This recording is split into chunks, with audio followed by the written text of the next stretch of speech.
What happens when America's beloved Hollywood sweetheart meets daytime television's reigning queen and the smiles vanish? What begins as a cheerful reunion devolves into one of the most vicious verbal battles ever caught on camera. This is the story of Cameron Diaz's catastrophic interview on the Kelly Clarkson show, a supposed comeback chat that ended with cameras rolling, jaws dropping, and one of Hollywood's most respected actresses walking off set in stunned fury. The day began as routine at the studio. Cameron Diaz, radiant in a flowing cream dress, arrived early. Her blonde hair shimmered under the lights as she smiled, calm and composed. This was her return to the spotlight after nearly a decade, a return that was supposed to be triumphant.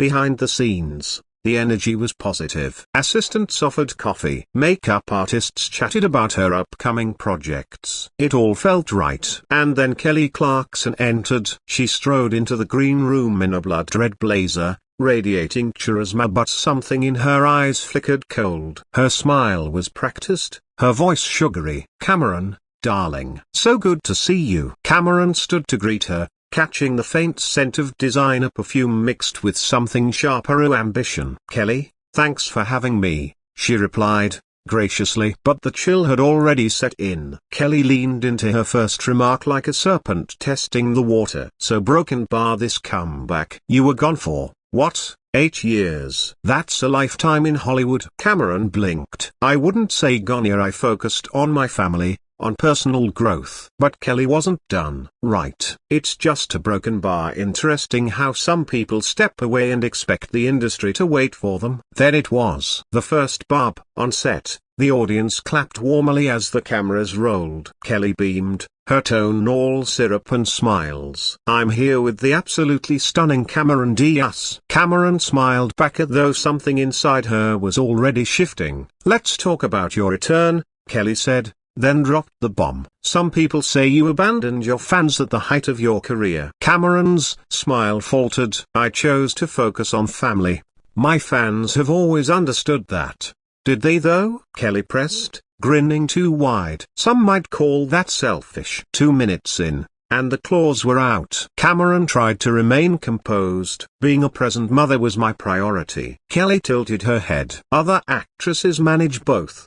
What made you so special?" The implication was clear, that Cameron couldn't handle both success and motherhood. The tension mounted. "Every woman's situation is different," Cameron replied sharply, "and I had the privilege of making that choice." Kelly raised an eyebrow. "Yes, when you're worth hundreds of millions, it's easy to walk away from the people who made you rich." The audience went silent. The temperature dropped. "I've always been grateful to my fans," Cameron replied tightly. "But I'm also a human being." Kelly's voice turned sickly sweet again. "But now that you're back, what makes you think anyone still wants to see you? Isn't this comeback a little broken bar desperate?" The word desperate hit like a slap. Cameron leaned forward, her voice ice. "Passion is not desperation. I'm returning because I love this craft." Kelly wasn't done. "Or maybe a broken bar. You're running out of money. That lifestyle must be expensive." Cameron blinked in disbelief. "My finances are my business." "Oh,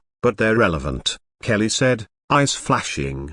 "Because what you're selling as authenticity looks a lot more like financial desperation." That was it. The line had been crossed. "Kelly," Cameron said slowly, "this is the most unprofessional interview I've ever sat through. And I've sat through a lot." Kelly smirked. "Maybe you're just not used to people telling you the truth anymore." "There's a difference between honesty and cruelty," Cameron said, her tone razor sharp. "I came here for a conversation, not an ambush." Kelly's smile curdled. "If this feels like an ambush, maybe you're not ready for a comeback." The gloves were off. "Kelly," Cameron said coldly, "you host a talk show. Don't mistake that for creating art. You talk about other people's accomplishments. You don't build them." The jab struck hard. Kelly's expression shifted. Her tone turned venomous. "You know what risk looks like? It's showing up every day, building something lasting, not walking away the moment it gets hard." Cameron stood abruptly,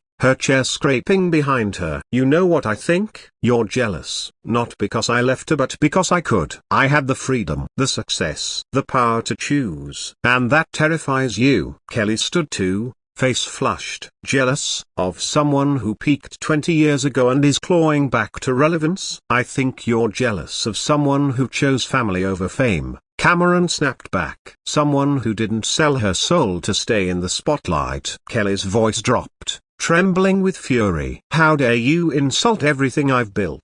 You've built nothing, Kelly. You sit in a chair and talk.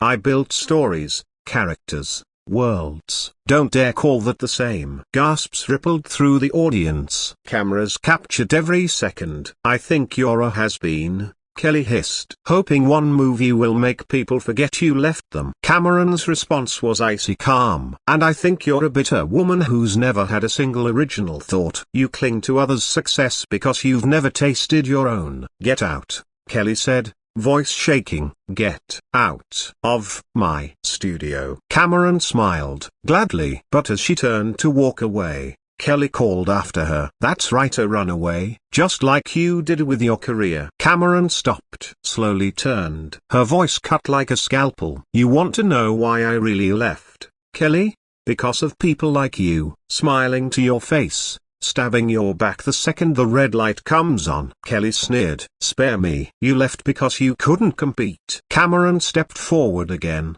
eyes blazing. I left at the top. I left because I could. And the fact that you don't understand the difference between choice and failure says everything about you. Kelly shot up again, unwilling to be physically outdone. You came back for money and attention. It's pathetic. No, Cameron said with finality. You know what's pathetic? Building a career out of other people's work and pretending that makes you important. You've never risked anything, never created anything, and that's why you'll never understand what it means to matter. And with that, Cameron turned and walked off stage, ear head high, heels echoing in the stunned silence of a studio that had just witnessed history.